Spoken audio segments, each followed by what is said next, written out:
네, 안녕하세요. 행정 절차론 강의를 맡은 엄정호 행정사입니다.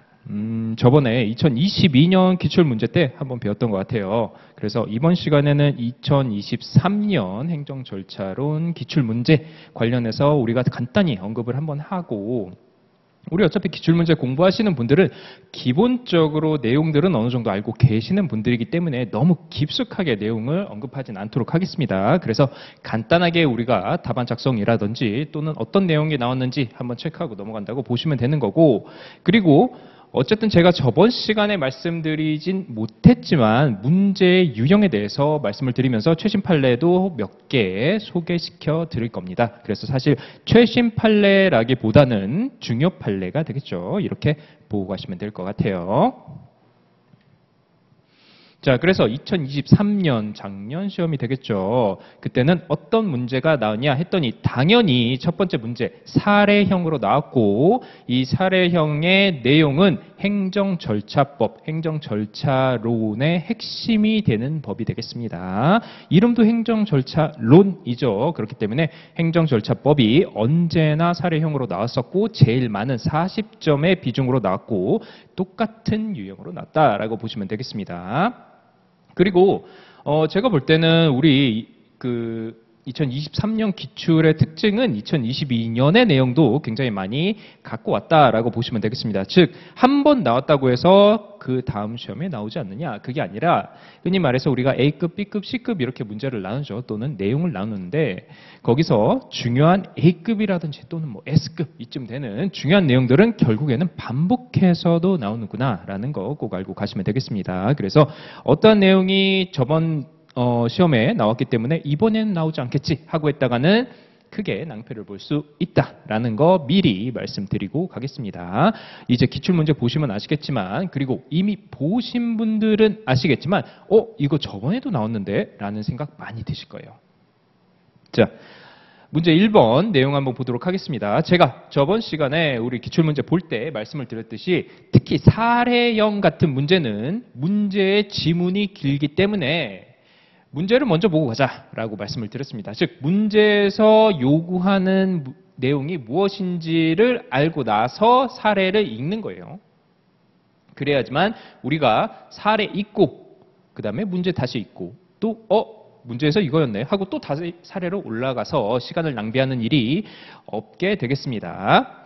그래서 물음 1부터 먼저 보고 가죠. 물론 이제 저희가 할 때는 이제 PPT로 하기 때문에 어쩔 수 없이 종이로 하는 것과는 다르게 좀 이제 PPT로 왔다 갔다 하다 보니까 번거로울 수는 있지만 우리는 시험은 종이로 보기 때문에, CBT죠. 종이로 보기 때문에 그렇게 먼저 하시는 게 좋습니다. 문제를 먼저 보고 가시는 게.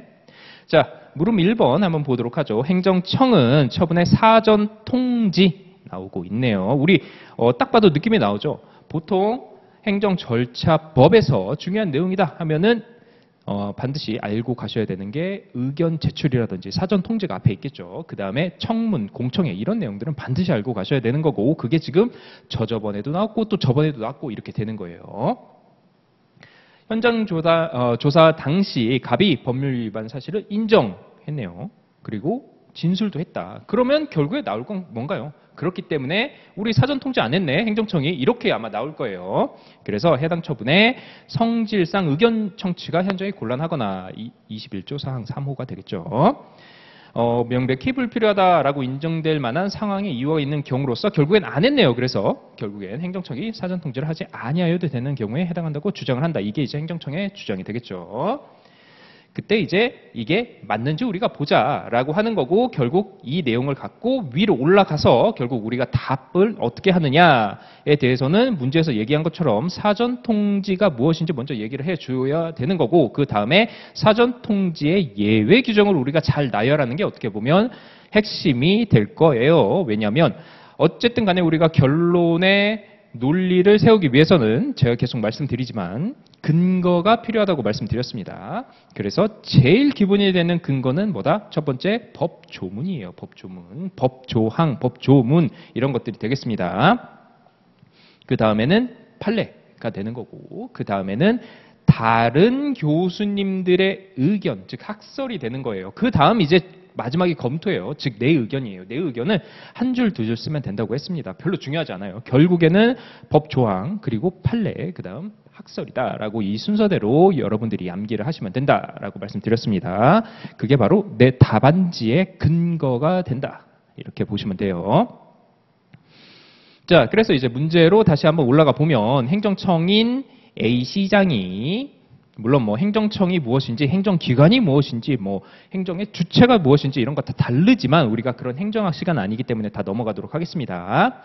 자, 갑이 소유한 건물 뭐 이하 건물 뭐 이런 것들 그냥 넘어가면 돼요.에 대해서 사전 동의를 받아 현장 조사를 했다. 뭐 이런 것까지는 우리 지금 핵심 내용은 아니네요.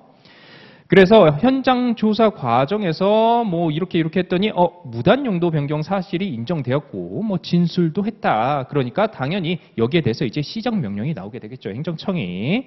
자, 그래서 현장 조사 다음 날 원상 복구를 명하는 시정 명령이 나와지겠네요. 근데 문제는 뭔가요? 사전 통지라든지 이런 게 없었죠. 그래서 결국 사전 통지와 의견 제출기의 부여 절차를 거치지 않은 위법한 처분임을 이유로 취소 소송을 제기했다. 이렇게 되겠네요. 이게 이제 사례가 되는 거고 그러면은 문제 1번에서는 우리는 의견 제출이 중요한 게 아니죠. 우리가 원하는 거는 사전 통지가 되겠습니다. 그래서 그에 대해서 우선 첫 번째로 자, 나는 이 답안에서 무엇을 쓸 겁니다. 라고 정리를 하는 게 논점의 정리였습니다. 그래서 제가 말씀드렸지만 사례형에서 논점의 정리는 내가 앞으로 써야 될 거에 대한 목차를 말하는 거예요. 앞에 있는 사례 그대로 옮겨와서 행정청인 A시장이 뭐 어쩌고 저쩌고 이거 한 4줄, 5줄 백날 써봤자 이거는 빵점입니다. 아무 의미가 없는 논점이에요. 그거는 간단하게 한두 줄 그냥 툭툭 쳐주고 그렇기 때문에 나는 행정절차법에서 몇 조, 몇 항에 있는 무슨 내용들을 기준으로 논리를 전개해 나갈 겁니다. 이렇게 보시면 되는 겁니다. 그래서 기본적으로 사전 통지가 무엇인지 우리가 한번 알아보는 게 되겠고 그 다음에 뭐 1번, 2번 이런 거는 굳이 안 쓰셔도 되긴 해요. 근데 그냥 이제 뭐 쉼표 같은 걸로 건너뛰셔도 되는데 좀 더 명확하게 어쨌든 간에 우리가 답안지를 잘 써서 답안지 채점자에게 잘 보이는 방법 중 한 개라고 보시면 되겠습니다. 반드시 써야 될 필수는 아니에요. 그래서 행한 현장조사 당시 갑이 인정하고 뭐 경위를 진술하고 이 경우에도 시정명령에 대한 사전 통지를 하지 않아도 되는지 또는 해야 되는지 이거를 이제 예외 내용들을 나열을 함으로써 우리가 한번 알아보자 이렇게 보시면 되겠습니다. 그래서 첫 번째는 사전 통지해서 제가 계속 말씀드리지만 답안지는 어쨌든 간에 근거를 제시를 해야 되는 거예요. 근거를 최종적으로는 타당하다, 아니다, A가 잘못했다, B가 잘못했다 이 결과를 도출해내는 거고 그 근거들이 얼마나 잘 나열되어 있느냐가 굉장히 중요하다라고 보시면 되겠습니다. 그래서 내용은 정말 중요하죠. 우리가 내용을 잘 공부를 하는데 문제는 이 내용을 제가 계속 말씀드리지만 법 조항이라든지 판례라든지 어디에 근거함을 밝히지 않고 쓰면은 썩 좋은 답안이 안 될 수도 있다는 거예요. 여태까지는 다른 분들도 다 안 밝혀서 썼으니까 그렇지라고는 할 수 있지만 기본적으로 법 답안이라는 것은 그 근거에 대한 명확한 출처를 밝힐 필요가 있다라고 계속 말씀드립니다. 그래서 뭐 몇 호라든지 뭐 무슨 목이라든지 가목, 나목, 다목 이 정도까지는 아니어도 최소한 법에 몇 조라든지 몇 항에 있는지 왜 여러분들 아마 공부 많이 하시다 보면은 웬만큼은 암기가 자연적으로 되실 정도로 많이 보실 거기 때문에 그 정도는 좀 체크하고 가시는 게 좋겠습니다. 필요 없는 조항은 안 암기하셔도 돼요. 다만 정말 제가 말씀드렸듯이 뭐 사전 통지, 뭐 의견 청취 이런 것들은 너무 중요한 내용들이기 때문에 그런 조항의 넘버, 숫자 정도는 조금 언급하고 가시는 게 좀 좋지 않나라고 보여집니다. 그게 이제 여러분 답안지의 퀄리티 질을 판가름해주는 중요한 내용 중 한 개가 되는 거예요. 근거 중 한 개가 되는 게 되겠습니다. 그래서 이제 사전 통지 의무, 즉 어떠한 행정 처분을 하기 전에 행정청이 행하는 그런 사전 통지 의무에 대해서 정의라든지 개념을 제시해 주는 게 되겠죠. 그래서 21조 1항의 법이라고 했기 때문에 이제 앞에서 나온 행정 절차 법이 되겠습니다. 그래서 뭐 언제나 하는 건 아니고 이제 상대방 즉 국민이 이제 뭐 권리가 제한당한다든지 또는 조금 불이익이 있다 할 때는 해야 된다라고 이제 보는 거고 그 다음에 자 그래서 사전통지는 무엇을 해야 되느냐 역시 21조 1항 각호에 따라서 쭉 나열하시면 돼요. 이거는 이제 암기하신 거기 때문에 특별히 언급은 안 하겠습니다. 이거는 이제 우리 뭐 본 수업이라든지 아니면 여러분들이 혼자 공부하실 때 반드시 이제 두 문자라든지 이런 걸 활용하셔서 암기하실 내용이기 때문에 굳이 여기서 설명은 필요 없을 것 같아요. 그래서 무슨 내용을 해야 되는지 하고 그 다음에 이제 핵심은 이게 되는 거죠. 예외. 사전 통지의 예외 해가지고 이 내용들 또 중요하게 공부하셨을 겁니다. 그래서 이 내용들 쭉 나열해 주시면 되겠습니다.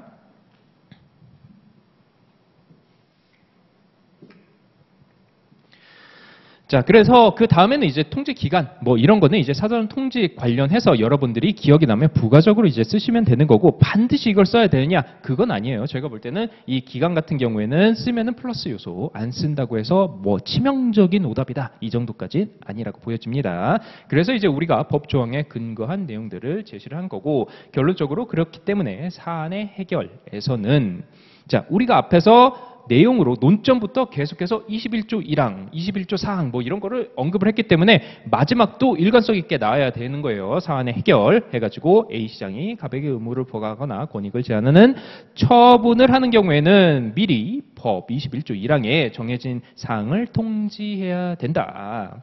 근데 뭐다? 안 했다.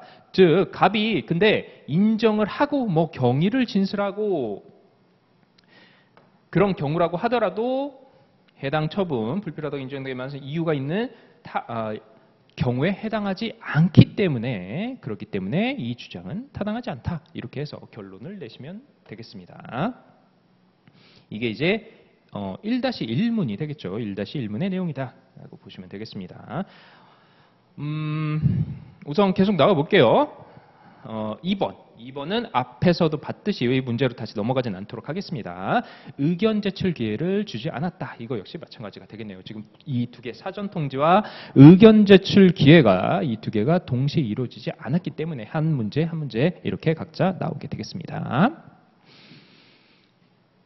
똑같이 나오고 있죠. 뭐 진술하고 뭐 이러한 내용들 쭉 나오고 있고 그래서 그냥 말 그대로 행정 그 청은 뭐 어차피 다 끝났으니까 바로 그냥 처분을 한 게 되겠네요. 똑같이 나가면 되겠습니다. 마찬가지로 앞에서는 이제 21조 관련해서 의견 제출 사전 통지 관련해서 얘기가 나왔다면 이제 22조 의견 제출 기회를 부여해야 된다 관련해서 그 법 조항들을 우선 소개를 해주면 되겠죠. 어디서? 논점에 정리해서 그래가지고 앞으로 내가 이거를 기준으로 해서 이 내용들 쓰고 나서 여기에서 근거를 해서 우리 사안을 포섭할 겁니다. 이렇게 언급해 주시면 되는 거예요. 자, 그래서 쭉 이렇게 나아가고 뭐 22조 4항 그다음에 21조 3항 3호 뭐 이런 것들이 의견 제출 기회 부여의 핵심적인 내용이 되겠습니다. 라고 이제 논점으로 제시를 해 주시면 되겠습니다. 그 다음에는 사전 통지와 똑같이 가시면 되겠죠. 첫 번째 의견 제출이란 뭐야? 하고 의의를 적으시면 되겠습니다. 자, 보통 법은 1조는 법의 목적이 나오고 2조는 용어의 정리가 나오고 3조부터 이제 몇몇 조들은 특히나 이제 절차법 보시면 아시겠지만 기본적으로 이 법의 원칙 몇 가지가 나오게 됩니다. 그 다음에 뭐 준용 규정이라든지 적용 범위 이런 것들이 나와요. 이게 이제 법의 총칙편에 나오는 내용들입니다. 반드시 이쪽은 알고 가셔야 돼요. 그렇기 때문에 용어이기 때문에 의견 제출이라는 용어 절차법 2조에 여러 개의 우리 뭐 공청회라든지 청문이라든지 이런 용어들 다 정해져 있습니다. 그거 암기하고 가시는 거예요. 먼저 언급을 해 주시면 되겠습니다. 그 다음에 이제 의견 제출 기회 부여 의무에 대해서 22조에 이제 우리가 암기한 내용들 쭉 쓰면 되겠다. 마찬가지로 반대로 이제 의견 제출 역시 불이익한 처분을 할 때예요. 즉 권리를 뭐 빼앗는다든지 제한한다든지 뭐 이런 경우가 이제 의무가 부과된다라고 보시면 되는 거고 예외의 경우도 그 다음에는 이제 예외가 항상 나와 있죠. 우리가 이제 암기했던 경우, 즉 뭐 포기를 한다든지 이런 경우에 이제 예외가 된다라는 거 꼭 언급해 주시고 가시면 되겠습니다. 자, 그래서 이제 여기서는 이제 추가적으로 판례가 나오죠. 자, 제가 판례 할 때는 반드시 이게 판례라는 것을 언급해야 된다라고 말씀드렸습니다. 그래가지고 앞에 판례는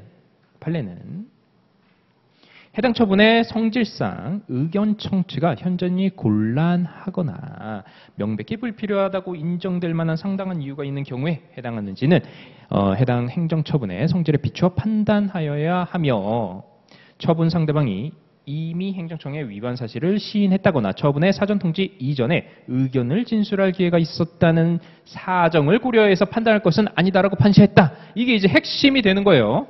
이게 핵심입니다. 이게. 이거를 그대로 갖고 와서 논점이라든지 이제 좀 더 이제 연습하시다 보면 논점에다가 이런 걸 이제 적으셔야 되는 거예요. 사안에 그대로 포섭을 하시면 되는 겁니다. 그래서 굉장히 판례가 중요한 거예요. 왜? 뒤쪽에서 또 언급을 하겠지만. 그래서 여기서 이제 우리가 판례를 앞으로도 이제 본 수업이라든지 이때 공부를 하시게 될 건데 핵심은 이거예요. 이 뒷부분이에요. 여기를 암기하지 말라는 게 아니라 이 뒷부분이 우리가 논리를 전개할 때 활용할 문장이다. 왜 그러냐면 왜 제가 이 이야기를 하냐면 우리가 이제 다른 이제 시험들이라든지 이런 시험들은 어떻게 보면 법조항은 법전이 시험에 나와버리기 때문에 그렇게 막 디테일하게 암기를 안 해도 다 보고 쓸 수 있어요. 그러다 보니까 대부분이 판례를 암기하고 판례의 논리를 그대로 갖고 옵니다. 자, 근데 판례 공부하시다가 잘못 키워드 잡으시면은 이제 이런 거 보는 거예요. 해당 행정처분의 성질에 비추어 판단해야지 하고 막 행정처분의 성질을 막 볼 수 있는 거예요. 막 사례 막 이런 데서. 그런 거 나열하시면 안 된다는 거예요. 우리가 원하는 거는 딱 핵심적인 요 부분, 이 부분만 캐치하고 가시면 된다라는 게 되겠습니다. 뭐 예를 들어서 뭐 행정청의 절차적 위반은 무효이다라는 그런 판례 있었죠. 우리 학설도 공부했었습니다. 근데 그거에 대해서 무효인지 아닌지 그게 이제 중요한 거지. 이 무효가 되는 원인이 뭔지 하면서 막 행정청이 뭐 어떠한 요소들 뭐 행정청의 처분이 어떻게 했기 때문에 이게 무효다 막 이런 거를 막 이제 추론하시는 분들이 있어요. 그러시면 안 된다는 거예요. 그렇기 때문에 판례는 딱 우리가 원하는 핵심적인 부분만 캐치하고 가시면 되겠다. 물론 이거는 이제 제가 여기서 단지 이제 기출문제 한 문제 판례 한 개로 이제 얘기하다 보니까 약간 헷갈리실 수 있는데 디테일하게 들어가시지 마시고 제가 말씀드리는 거는 우리가 핵심적으로 봐야 될 거는 그 판례의 어느 부분을 봐야 되는지 이 정도만 잘 암기하고 가시면 되겠습니다. 그래서 이제 사안의 해결 같은 경우에는 갑이 뭐 현장 조사 당시에 뭐 경위도 진술하고 뭐 인정도 했다. 근데 지금 방금 전에 판례에서 나왔죠. 그래봤자 그걸로는 우리 판단 안 할 거야. 이게 판례의 핵심인 거예요. 그렇기 때문에 뭐 진술할 기회가 있었다는 사정을 고려 판단한 것이 아니기에 이게 어디서 나온 구문인가요? 판례에서 그대로 갖고 온 구문이에요. 이래야지 이제 제대로 된 사안의 해결이 되는 겁니다. 그래서 법 조항 우리가 앞에서 봤던 의견 제출이라든지 이러한 예외 사유에 해당하는지 그렇지 않는다라는 게 되겠습니다. 그리고 뭐 포기한다는 뜻을 하지도 않았죠. 그래가지고 포기한다는 뜻을 명백히 표시한 경우도 아니었기 때문에 반드시 이러한 절차를 거쳐야 되는데 그렇지 않았기 때문에 행정청의 주장은 타당하지 못하다라고 이제 결과가 나온다라고 보시면 되겠습니다. 자, 그래서 최신 판례지만 중요 판례라고 그냥 보시면 돼요. 이것들은 왜? 최신 판례는 그러니까 판사분들도 똑같아요. 앞에 있는 핵심 판례들에 있는 그 내용들을 그대로 비슷한 사안에다가 다 똑같이 구문까지 다 같이 적용을 해버립니다. 그래서 최신 판례, 중요 판례들 잘 체크하다 보면 똑같은 그 핵심적인 구문이 계속해서 반복해서 나와요. 그러면은 우리는 그 부분을 핵심으로 보면 된다라는 거 보시면 되겠습니다. 그래서 절차법 관련해서 24조 사항, 그 다음에 21조 사항. 우리 지금 문제에서 언급된 그 내용들이네요. 그죠? 사전 통지 의견 제출 내용들이네요. 이거 제가 조작한 건가? 뭐 이렇게 좀 수정한 건가요? 그렇지 않아요. 판례 그대로 이렇게 나와 있습니다. 그래서 보통 사례형은 제가 말씀드리려고 했던 게 뭐냐면 사례형은 우리 출제자 교수님들이 새로 만드는 경우가 많이 없어요. 대부분 주요한 판례에서 구문들을 그대로 다 따옵니다. 그렇기 때문에 결과도 결국 내가 그 판례를 알고 있느냐 없느냐에 따라서 우리가 답안 작성의 퀄리티가 많이 달라지는 게 되겠죠. 결과도 똑같이 가시면 되는 거예요. 자, 그래서 쭉 한번 보면은 해당 처분의 성질상 의견 청취가 현저히 곤란하거나 명백히 불필요하다고 인정될 만한 상당한 이유가 있는 경우 등을 들고 있는데 언제 이거 안 내도 되는 경우 이에 해당하는지 여부는 해당 행정처분의 성질에 비추어 판단해야 한다. 처분의 상대방이 이미 행정청에 위반 사실을 시인했거나 똑같죠. 지금 사례에서 나온 거랑 지금 똑같은 내용이 판례에 나왔구나. 이거 지금 알고 가시면 됩니다. 그래서 주요 판례가 중요한 거예요.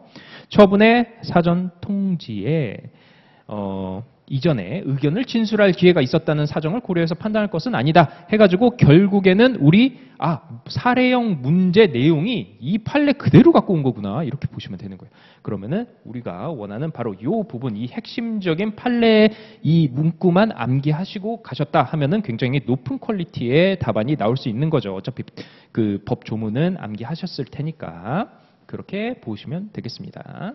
그래서 저는 비교적 좀 판례를 중요하게 생각하는 그런 좀 이제 경향이 있다라고 보시면 돼요. 특히나 왜냐하면 사례형은 판례에서 그대로 그냥 다 갖고 가니까 이게 판례예요. 2019년에 선고된 판례입니다. 그대로 나온 거예요. 그대로. 문제 자체가 그냥 판례의 내용과 똑같다 이렇게 보시면 돼요.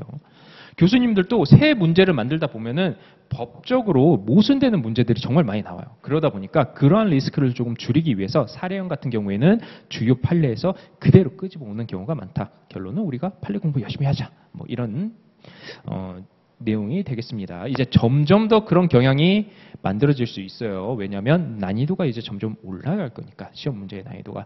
다만 그럼에도 이제 시험 문제의 난이도가 일정 수준 이상으로 올라가진 못할 겁니다. 왜냐하면 우리는 1시간에 한 과목이 아니라 1시간에 2과목을 봐야 되기 때문이에요. 1시간은 아니죠. 시간적으로는 1시간은 아니지만 어쨌든 1교시에 2과목을 봐야 되기 때문에 그 시간 내에 모든 판례와 법조문은 모두 나열할 수는 없기 때문에 증가하는 난이도의 그 수준이 어느 정도 한계는 있긴 할 겁니다. 그렇지만 앞에서는 뭐 판례 그거 알 필요 없지 않나요? 뭐 그냥 뭐 법조문만 잘 외우고 가면 되지 않나요? 이 정도였다면은 이제는 판례도 잘 알아야 된다라고 말씀드리겠습니다.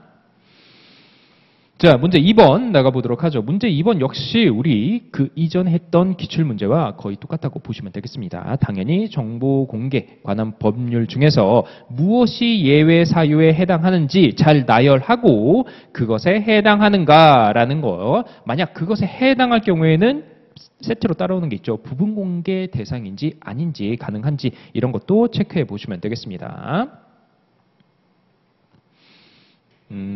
그래서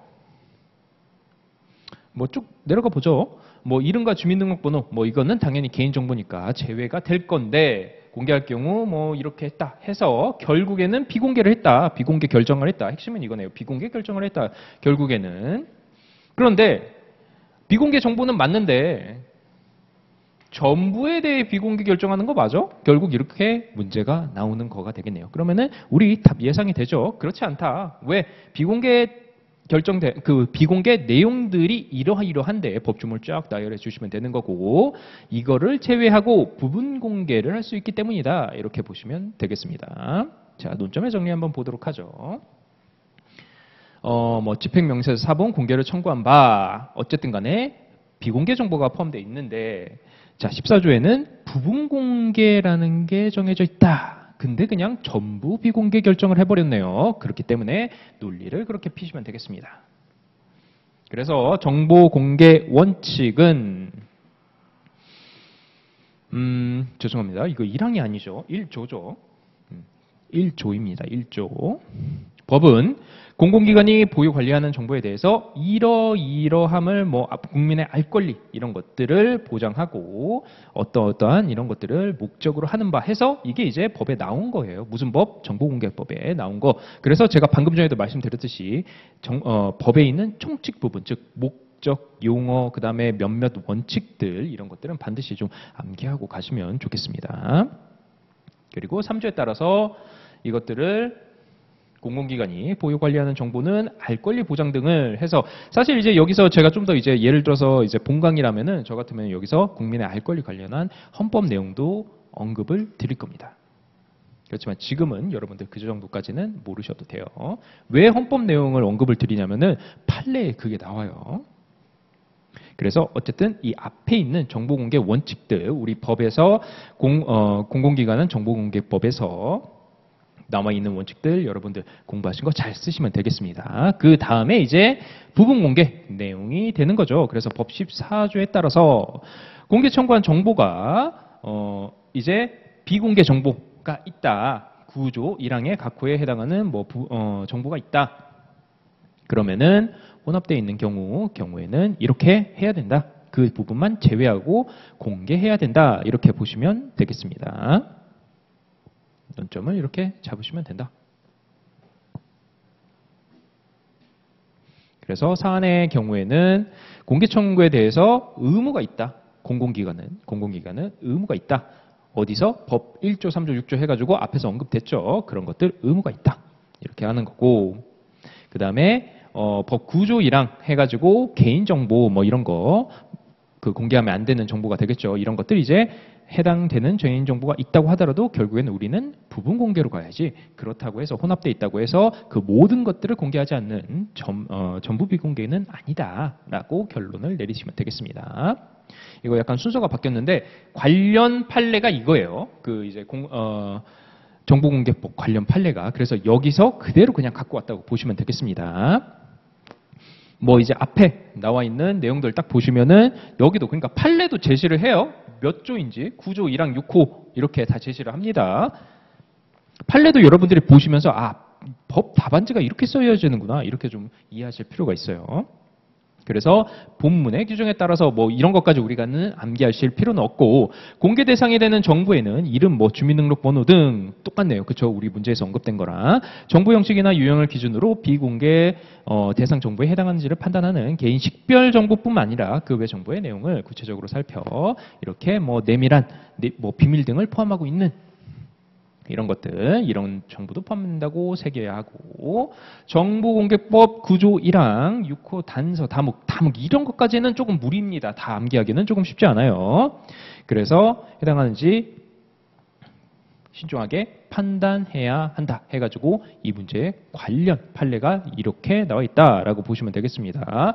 9조 1항, 즉 예외되는 사유들이 쭉 나열되어 있는데 그러면은 그 사유들이 해당하는지는 무엇을 기준으로 해서 봐야 되느냐에 대한 내용들이 여기 지금 나와 있는 거예요. 그러니까 단순히 뭐 이름이나 주민등록번호만 반드시 그래야 되느냐? 그건 아니다. 그건 아니다. 개인 식별 정보뿐만 아니라 그 외 정보 내용을 구체적으로 살펴 개인에 관한 사항의 공개로 뭐 개인의 내밀한 내용이라든 뭐 비밀 이런 거 알 수 있는데 이제 이런 거 이제 체크하고 가시면 되는 거죠.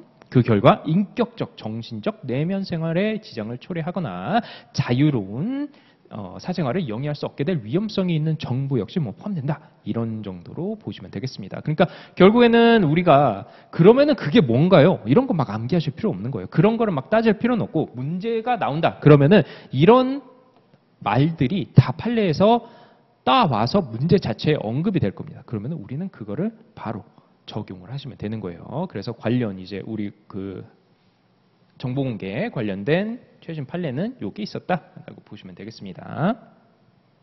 부분 공개는 워낙 많이 언급되는 거기 때문에 알고 가시면 되겠습니다.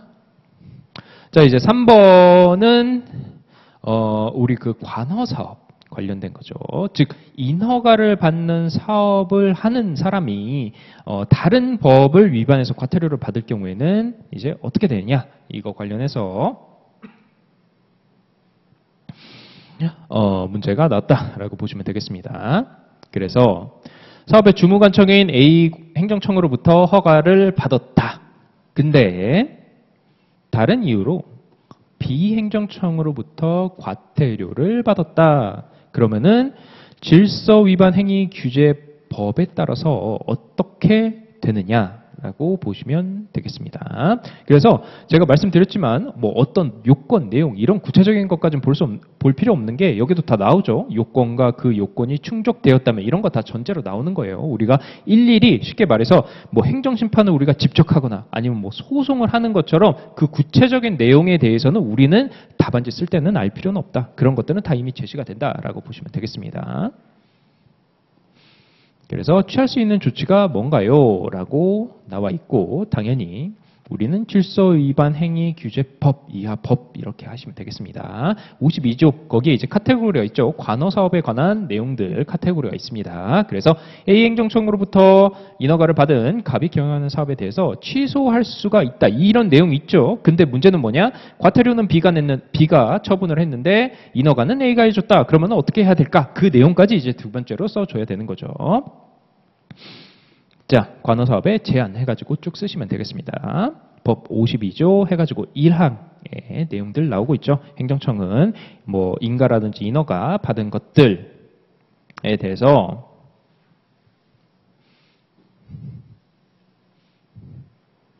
이제 체납자에 대해서 사업의 정지 또는 허가 등을 취소할 수 있다라고 돼 있고 그 다음에 요건들 나오게 되겠습니다. 이런 것들은 아마 여러분들 암기를 좀 하셨을 거예요. 물론 이 관호사업 제한이 뭐 무조건 A급이라고 좀 보긴 어렵지만 그래도 여러분들이 암기하고 가셔야 될 내용은 맞습니다. 그래서 어떠한 요건이 있는지 이런 것들 쭉 한번 봤고 그 다음에 우리가 이것까지 이제 봐야 되는 이유는 우리가 A관청에서 인허가를 해줬는데 A관청에서 과태료 처분을 했고 그거에 대해서 체납을 했다 이런 게 아니라 A관청에서 인허가를 해줬는데 지금 B관청이 과태료 관련돼서 문제가 생겼죠. 그렇기 때문에 이 경우에는 이제 어떻게 해야 되는지 그거에 대해서 언급을 꼭 해줘야 되는 거예요.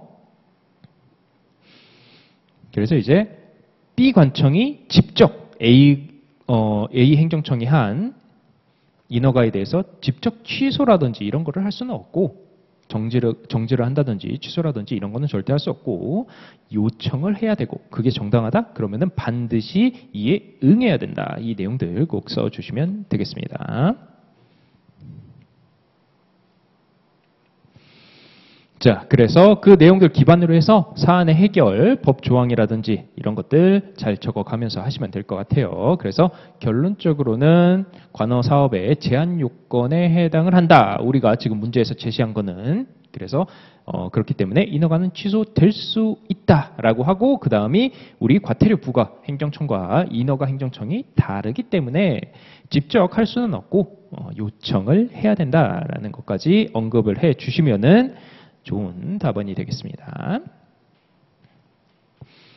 자, 문제 4번은 주민등록법상 주민등록 번호의 정정사유 해가지고 이거는 이제 사례형이라기보다는 약술형 문제가 그냥 나온 거죠. 그래서 약술형은 제가 처음에 말씀드렸다시피 논점, 그 다음에 문학판검이라고 하죠. 논점, 뭐 학설, 뭐 판례, 뭐 법조항 이런 법조항은 어디서든 나오니까 법조항 빼고 어쨌든 뭐 검토 그다음에 사안의 해결 이러한 순서로 해도 상관은 없어요. 그렇지만 그냥 서론, 본론, 결론 이렇게 해도 그게 좀 더 뭐랄까요? 좀 더 우리가 쓰기에 간단하고 맞는 유형이 되겠습니다. 약술형 같은 경우에는 왜냐하면 사례가 없기 때문에 뭐 사안을 포섭할 내용들이 없죠. 논점이라든지. 근데 굳이 그냥 나는 그런 형식 너무 어려우니까 그냥 나도 이건 뭐 논점 먼저 잡고 그 다음에 내용 쭉 쓰고 그 다음에 사안 쓸래 이래도 상관없습니다. 문제 없어요. 그거는. 논점의 정리는 주민등록법 해가지고 나오고 있죠. 사실 주민등록법은 정정, 변경, 사유 근데 애초에 그렇게 많이 나오는 법이 아니다 보니까 제가 볼 때는 아예 이런 법들에서 만약 문제가 났다 그럼 거의 불이타라고 생각이 됩니다. 물론 공부를 하시긴 하시겠지만 중요한 내용들은 그중에서 좀 중요한 내용이죠. 정정과 변경 사유는 저도 시험 볼 때 이거 좀 암기했던 기억이 있습니다. 그래서 이런 것들은 여러분들 암기했던 내용. 약술은 사례 랑 약술이랑 뭐가 더 어렵냐 했을 때는 사실 제 개인적으로는 오히려 약술이 좀 더 어려운 것 같아요. 왜냐하면 약술은 모르면 못 씁니다. 그냥 모르면 못 써요. 우리 객관식도 마찬가지예요.